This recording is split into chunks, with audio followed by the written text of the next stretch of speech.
Hey everybody, welcome to Common Core with the Classics with me, Mr. B. I really need a haircut, but before we can get to that, let's talk about introductions to stories.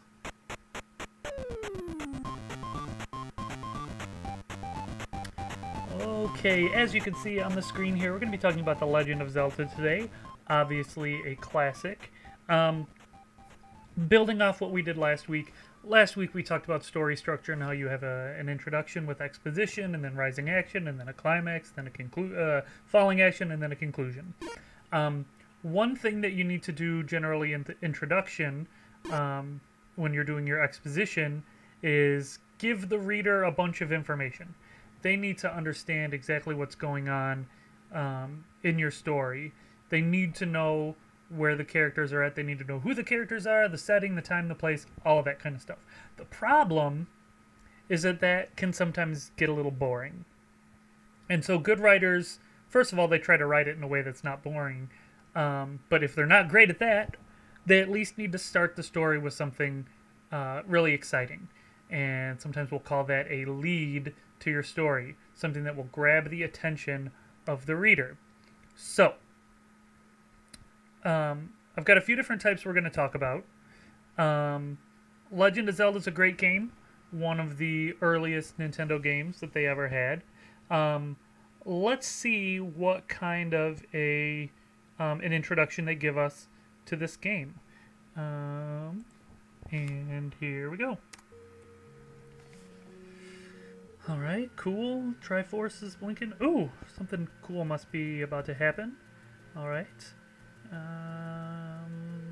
Nothing. Nope. The Legend of Zelda. Many years ago, Prince Darkness Ganon stole one of the Triforce with power.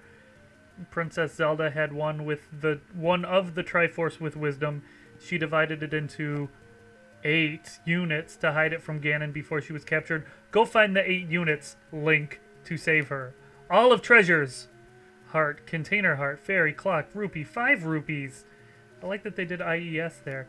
Life potion, second potion, letter, food, sword, white sword, magical shield, magical boomerang, bomb, bow, arrow, silver arrow, blue candle, red candle, blue ring, red ring, power bracelet, recorder, raft, stepladder, magical rod, book of magic, key, magical key, map, compass, Triforce. Please look up the manual for details. So, not a terribly exciting introduction. Lots of grammar mistakes. We're going to get to some grammar mistakes in a later episode where we look at some of the worst grammar in video game history. But like I said, not a lot to go on there. They kind of give us a setup, but otherwise we're just looking at a bunch of different stuff, and it gives us some kind of a background, but we really don't know what's going on. And so we need to try something that's going to be more like an attention-getting lead. Now, the first one I'm going to show you is one that we call kind of like a dialogue lead, where it starts with someone saying something. Now, here's another weird introductory thing that they have here. When I first played this game, I could not have been more confused about, like, why am I entering my name? And why am I causing trouble with this? Yeah, let's just go with that name.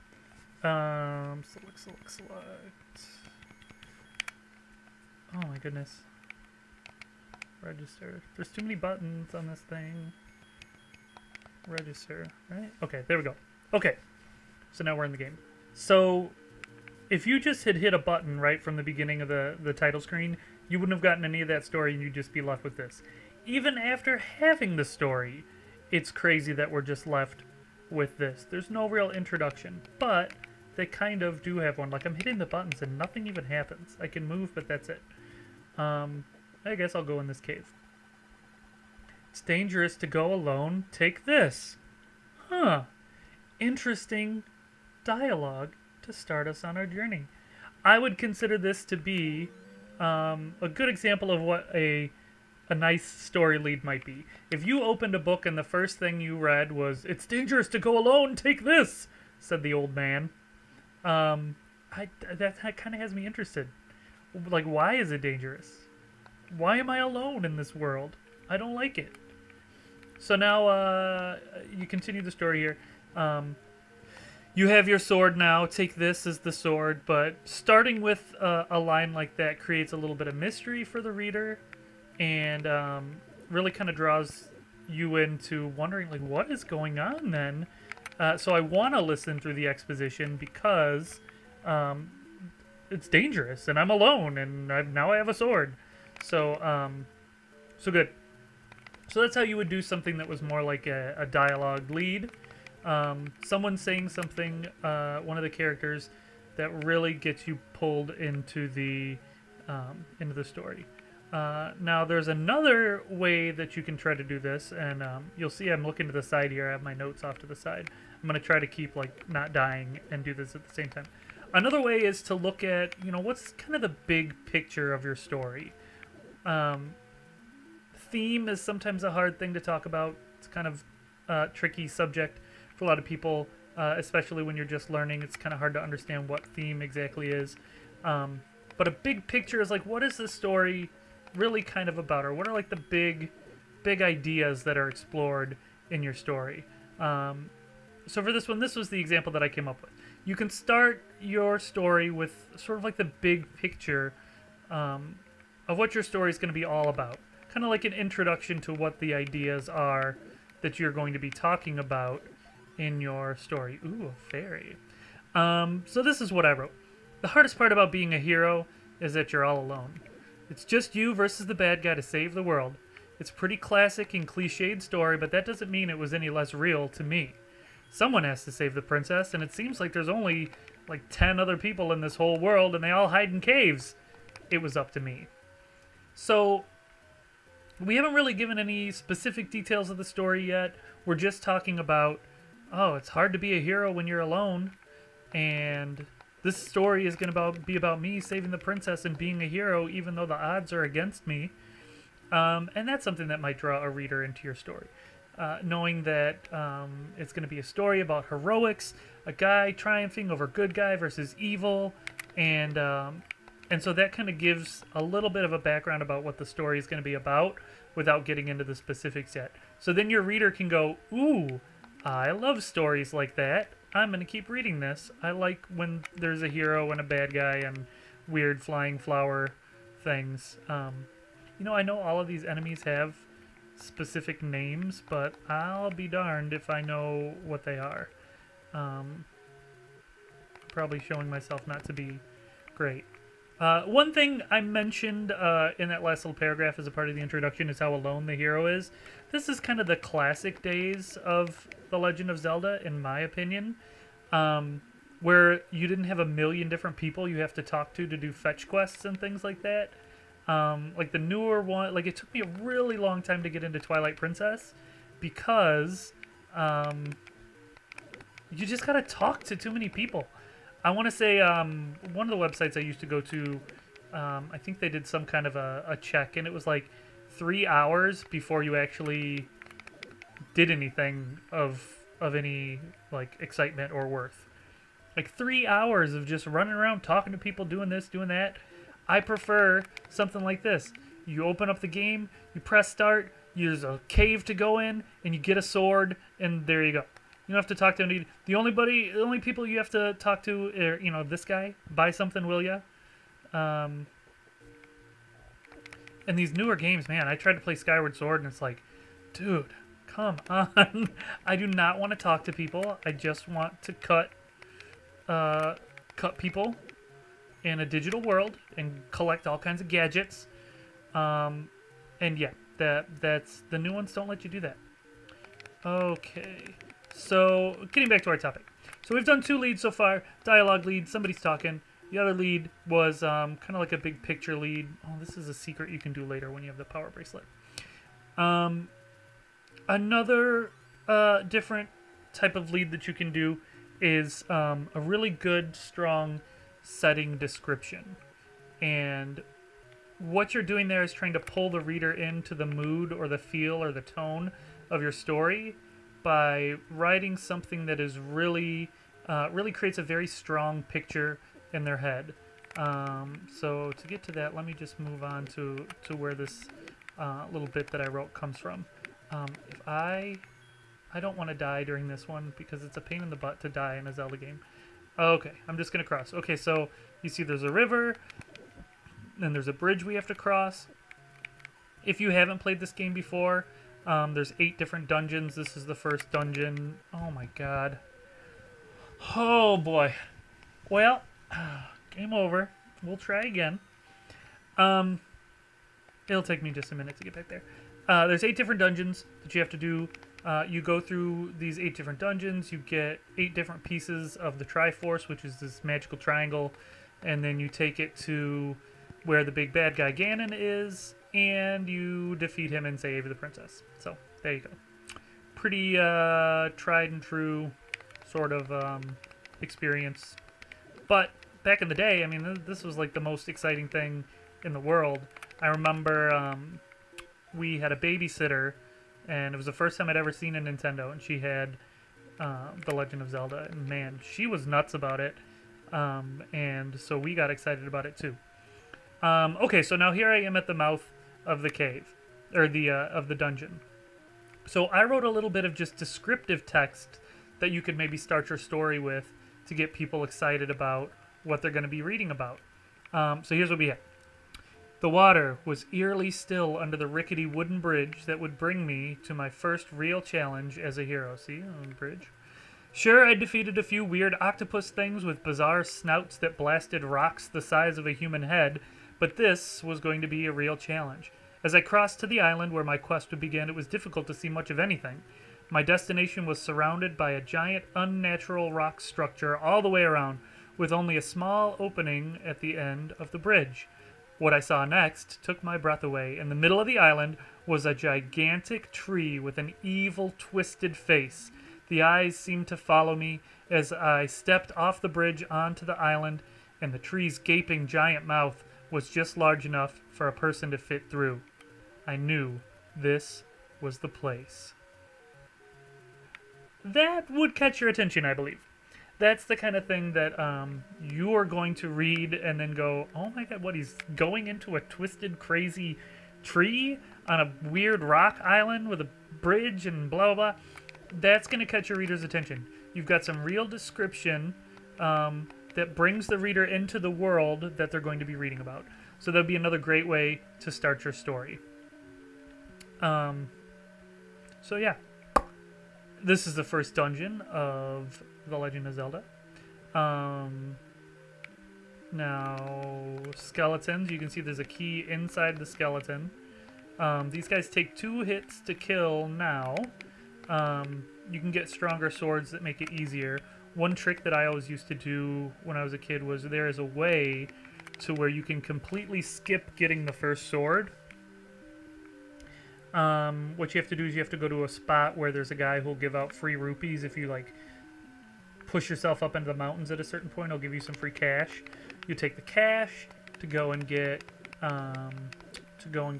some one of the candles, and you can use the candles to burn a couple bushes that have heart containers in them. Because the thing that I don't think people realize right off the bat was that the only thing that keeps you from getting the stronger swords is that you need to have more heart containers. That's how they measure how strong you are. You have to be strong enough to use the sword.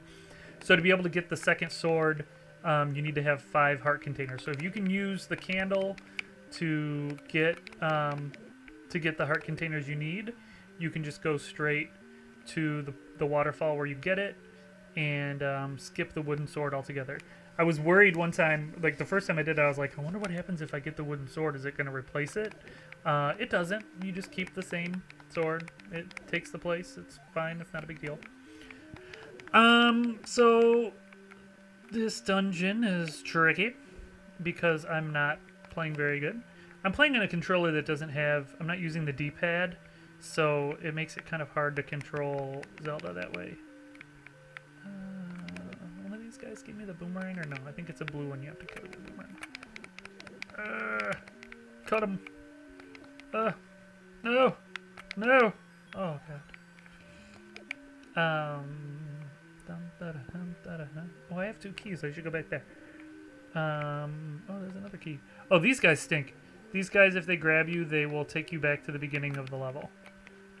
But can I farm them for hearts? I hope so. So there's a fourth type of lead that you should try to experiment with. That type of lead is kind of an action lead, something where you bring some action into things, so that right off the bat, your reader is excited about what's going on. So let me see if I can find a good. Oh no! Oh, I thought the bomb was gonna kill me. Oh, oh boy. Oh. Now I talked before about the skeleton took 2 hits to kill because I have the wooden sword. So I was thinking about that and like having to fight with a skeleton. I was like, man, that's kind of cool. Having to battle with a skeleton. I mean, that's kind of noteworthy. Maybe that would be a good little piece of action that could be written about. And so I came up with this little bit of text. With a mighty yell, I swung my sword with all my might. The skeleton stood there with a disturbing grin on his face, showing little concern for my attack. I was confused by the skeleton's cavalier activity until I realized my mistake. A sword isn't necessarily the best weapon for fighting a skeleton. My slash slipped right through the skeleton's ribs and hit it right in its spine. Instead of the spine getting broken in 2, it held together, and before I realized what was happening, I had a skeleton stuck to the end of my sword, and as I swung it back and forth, the skeleton just laughed at me, its little jaw flapping up and down and mocking me. So that creates it's another way of creating a nice picture in your reader's head of what is going on in the story. Now, I'm sure looking at these guys, you can see how I got all of that. They've got, is it 1 sword or 2 sword? I mean, I think they're just flipping the sprite back and forth and mirroring it. So I wonder if it's supposed to be like it's switching hands or something. Like, I don't know. But it looks like he had 2. Alright, I'm going to go ahead and try to beat this dungeon. This, I think, is where you get the boomerang, maybe? Maybe the boomerang's in the second one. Oh, no, I got it! Sweet. Now the boomerang can... I'll go right to the boss after this. The boomerang can stun enemies, which is nice. Especially when you keep getting killed by things. The boomerang doesn't hurt an enemy, but it does stun it. See that? Now he can't move. Ooh, I forgot about the clock. The clock just stuns everybody for a while. It's kind of a weird, like, relic of gaming past, a power-up like that. We don't think about that in Zelda as far as, like, pick this thing up and something happens for 10 seconds, and then you're on your own again. It's kind of strange. We already went in there, I think. I think we can check the map to see where we're at here. Yeah, we already did that. Okay. So now we're just going to go pick up the bow and arrow, which I believe are here in a dungeon cell here. And we'll go and fight the enemy. So, it's kind of funny to think that a game like this was able to grip people back in the day, because, you know, as I'm going through and talking about all these cool things you could write about this story to get it started, what we're actually presented with in this game is not really anything like that. It was pretty boring, pretty dry. They always assumed that you read the instruction manual. There would always be like a full color thing and blah, blah, blah, this and that. And so they didn't spend a lot of time in-game with putting that stuff together and trying to tell you the story right off the bat from within the game. So we kind of live in a weird world now where we have the exact opposite. There's no instructions given in a game, and it's all online because they can save paper that way, but still somehow games cost $60. Anyway, old man musings.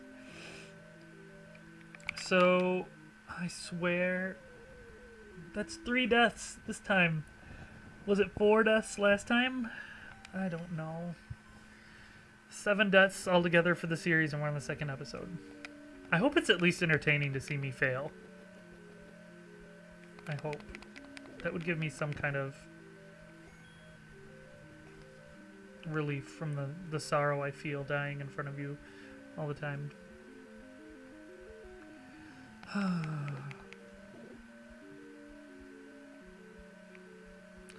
Blown holes and whatnot. I think these guys are called likes. It's either these guys or there's another thing that looks like it. It always looked like sandwiches to us, and they would eat your shield if you had the good shield. Okay, no. So here's the first dragon. I don't know if you're like, I don't think I ever really used the bow and arrow on this guy, but I suppose I could. How do I get over there? Oh, you know what? I bet I can't yet because I don't have arrows or something. I don't know. I haven't played this game for a long time. In retrospect, it's not really that great of a game. I mean, if you want to get a classic Zelda experience, just go with Link to the Past, man. It's so good. One of the best games ever. And they have a better introduction there. Although, that game is a game with a ton of exposition. I'm sure anybody who has played it before will know this. Every time you, like, get one of the goal items, like you have to get these pendants or you have to save these girls, they'll tell you this whole story. And it's like, you just gotta keep hitting the button, hitting the button, hit the button, hit the button. And then it'll be like, did you understand all that? And if you're not paying attention, you'll accidentally say, no, I didn't understand all that. And then you have to listen to the whole thing again. There's no way to skip it. It's like the first unskippable cutscene in all of gaming. It was terrible. So, as you can see, I just collected the first piece of the Triforce. Now, if we were talking about that dungeon as a complete story on a story chart, the falling action and resolution is not very great. We grab the piece of the Triforce, we hold it up, they play a little song, and then all of a sudden I'm at the door of the level. Kind of strange. Alright, well, quick review. Dialogue leads. Have your characters say something, or characters say something to your characters right off the bat that's interesting to hook your reader. You can do a preview of the big ideas of your story, a theme, something that will tie the story together in the end. You could do a visual description of the setting or a visual description of something else. Use your 5 senses. Or you can describe some action and get really right into the heart of the exciting parts of your story. So there you go.